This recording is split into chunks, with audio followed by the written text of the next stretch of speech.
This happened about 2 summers ago when my friend Jason invited me to stay at his family's lake house for the weekend. We had talked for a while about getting out of the city for a few days, and his parents weren't using the place, so it seemed like a good excuse. The lake was about 2 hours away.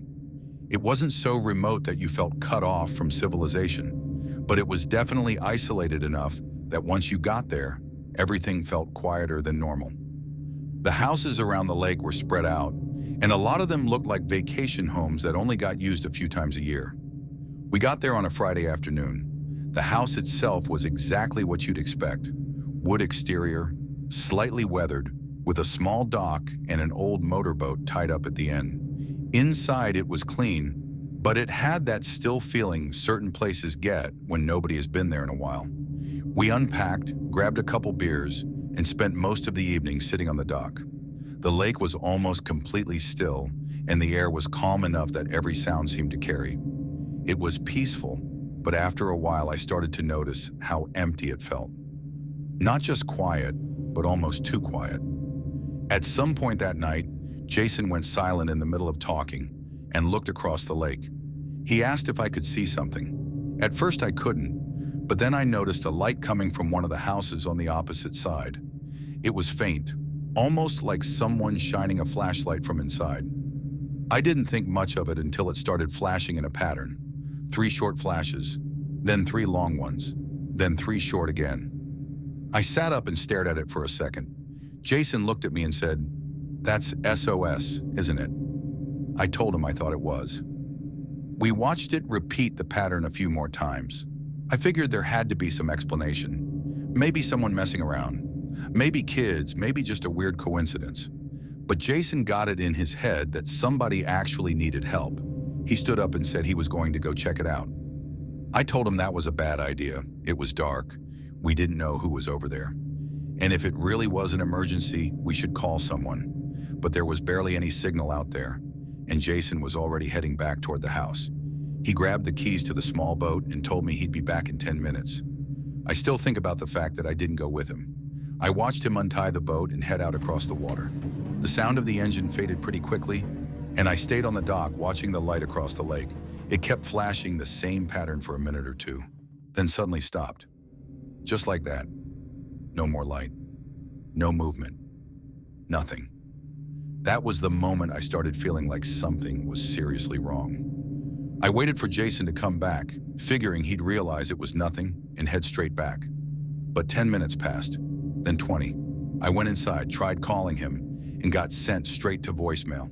I kept checking the water, but I couldn't see the boat anywhere. I didn't sleep that night.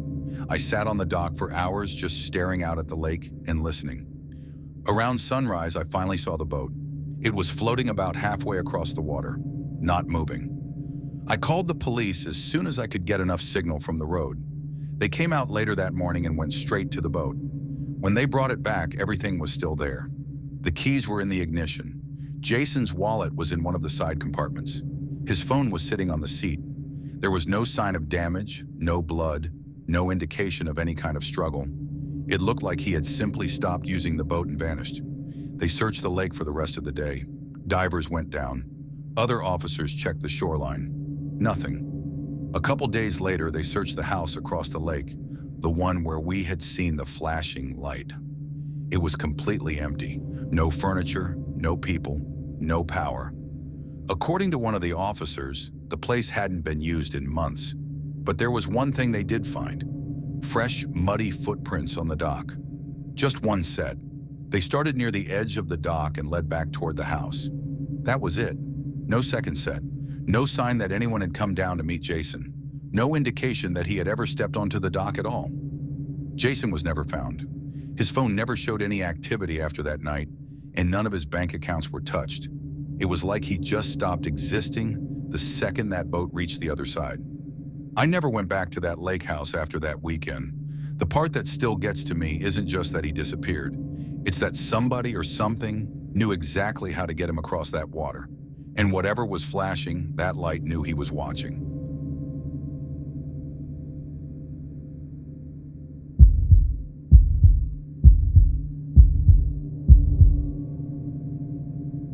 This happened about 4 years ago, when I went hiking in the Appalachian Mountains with a friend of mine named Kyle.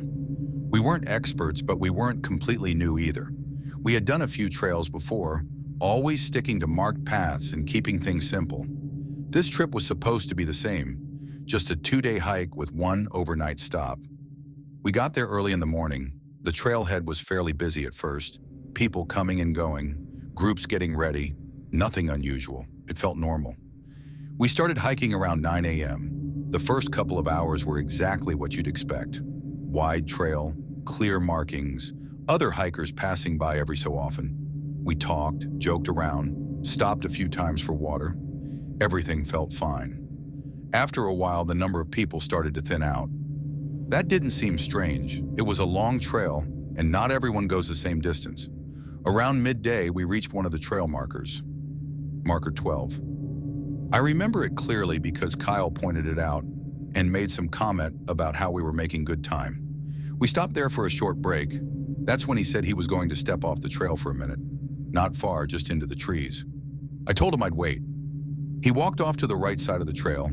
I could hear him moving through the leaves for a few seconds. Then it went quiet. I sat down on a rock and checked my phone out of habit. No signal, which I expected. I took a drink of water and just waited. After a couple of minutes, I called out his name. No response. I figured he just didn't hear me.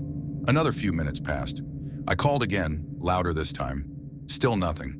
That's when I started to feel a little uneasy. I got up and walked a few steps into the trees in the direction he went. Not far enough to lose sight of the trail, just enough to see around a bit. "Kyle," I said. Nothing. No movement, no sound. I went back to the trail and waited a little longer, trying to convince myself I was overreacting. But after about 10 minutes total, it didn't feel right anymore. I called his phone. It rang, somewhere nearby. That was the part that made my stomach drop. I followed the sound, stepping off the trail a little further this time. It wasn't loud, but it was close enough that I could tell I was heading in the right direction. Then I saw it. His phone was on the ground, screen still lit. I picked it up and looked around. There was nothing. No sign of him, no disturbed ground, no broken branches, nothing to suggest he had gone any further. I called out again, louder than before. Still nothing. That's when I ran back to the trail. The next group of hikers that came by helped me search the area. We spread out a bit, calling his name, checking the surrounding woods. After about an hour, park rangers were contacted. They arrived not long after and took over. They asked me to walk them through exactly what happened, where we stopped, which direction he went, how long he'd been gone. We went back to marker 12. The phone was still there, exactly where I had found it. They searched for the rest of the day. More rangers came in. They brought dogs, checked the nearby terrain, even expanded the search further out in case he had somehow wandered. They found nothing. No footprints, no trail, no indication that he had fallen or gotten lost, just his phone. The next day, the search got bigger. More people, more equipment. They combed through areas that didn't even make sense to check. Still nothing. At some point, they asked me to come back with them one more time to go over the area again. We stood at marker 12. One of the rangers looked around and said something that stuck with me. "There's nowhere for him to go." He was right. It wasn't like there were multiple paths or hidden trails. The terrain around that area was thick, but not impossible to move through. If Kyle had gone deeper, there should have been some kind of sign. There wasn't. Weeks passed, then months. No updates, no new information. Kyle was just gone. About a month later, I went back to that trail by myself. I don't know why. Part of me thought maybe I'd noticed something I missed before. I walked the same route, same trail, same pace. When I got to marker 12, I stopped. Everything looked normal, too normal. I stepped off the trail in the same direction Kyle had gone. Just a few steps, then I stopped. There was no clear path, no sign that anyone had ever stepped there before. The ground looked untouched, like no one had left the trail at all. I stood there for a minute, just trying to process it. Then I heard something, a faint sound, like movement through leaves, not far away. I didn't wait. I went straight back to the trail and didn't stop walking until I got back to the parking lot. I haven't been hiking since. No one ever found out what happened to Kyle. He just stepped off the trail for a minute and never came back.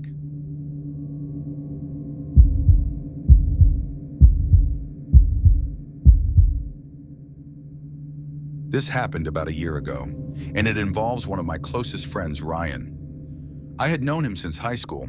He was the kind of guy who was always out, always meeting new people, always doing something. If anything, he hated being alone.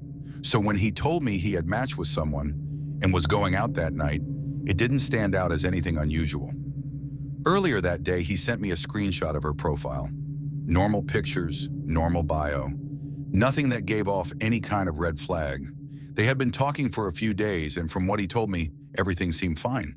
They were supposed to meet at a restaurant downtown around 8 p.m. At about 7:30, he texted me saying he was leaving his apartment. I remember because I was still at work, and I replied with something like, "Don't mess this one up." He sent back a laughing emoji. That was the last normal message I got from him. Around 9:20, I got a call. It was from Ryan. I answered right away. "Ryan?" For a few seconds, there was nothing. No background noise, no movement, just silence.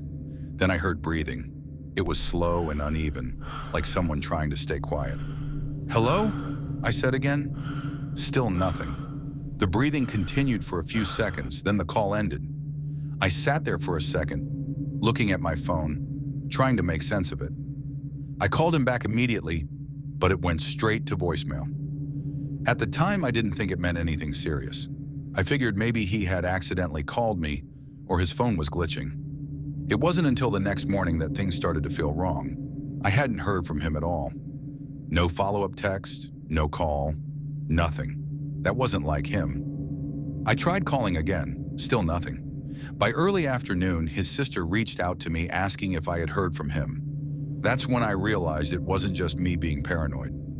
Something was actually wrong. The police got involved later that day. They checked his phone records and were able to get a rough location of where his phone had last connected. It wasn't at the restaurant. It wasn't even along the route he would normally take. It was on a road about 10 minutes off his path, a road that didn't lead anywhere significant, just a long stretch with a few empty lots and some wooded areas.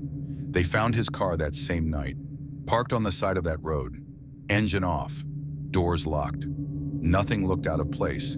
Inside, everything was still there. His wallet was sitting in the center console. His keys were still in the ignition. There were no signs of forced entry, no damage. Nothing that suggested anything violent had happened. The only thing missing was his phone. They checked the surrounding area. No footprints leading away from the car. No drag marks. Nothing. It was like he had stepped out of the car and vanished. The girl he was supposed to meet was real. They confirmed that. She showed them their messages and everything checked out. She said she waited for about 20 minutes before leaving. She never heard from him again either. Weeks passed, then months. No activity on his bank accounts. No sightings. Nothing. Then about a month after he disappeared, I got another call. Same number. Ryan's. I answered immediately, but this time I didn't say anything. I just listened. At first there was silence. Then I heard something in the background. Wind. Faint but steady, like the phone was outside somewhere. Then I heard movement. Not clear footsteps, but something shifting. And then a voice. Quiet. Distorted. But I recognized it instantly. It was Ryan. I couldn't make out everything he was saying, but I heard one word clearly. Don't. There was a pause after that, and in that pause I realized something else. There was breathing again, but it didn't sound like his. It was someone or something else. Then the call cut out. I tried calling back immediately, but it went straight to voicemail again. I reported it to the police, but they couldn't get anything new from it. The call didn't give them a new location, and his phone never pinged again after that. They never found it. They never found him. The last confirmed thing anyone knows is that he left his apartment to go on a date. Somewhere along the way, he turned onto a road he had no reason to be on, stopped his car, got out, and disappeared, never to be seen again. I still have that call saved on my phone. I've listened to it more times than I should, and every time I notice something different. The wind, the silence, the breathing. It doesn't sound like he was alone when he made that call. There was something with him, and whatever was there with him was close enough that he didn't want me to say anything back.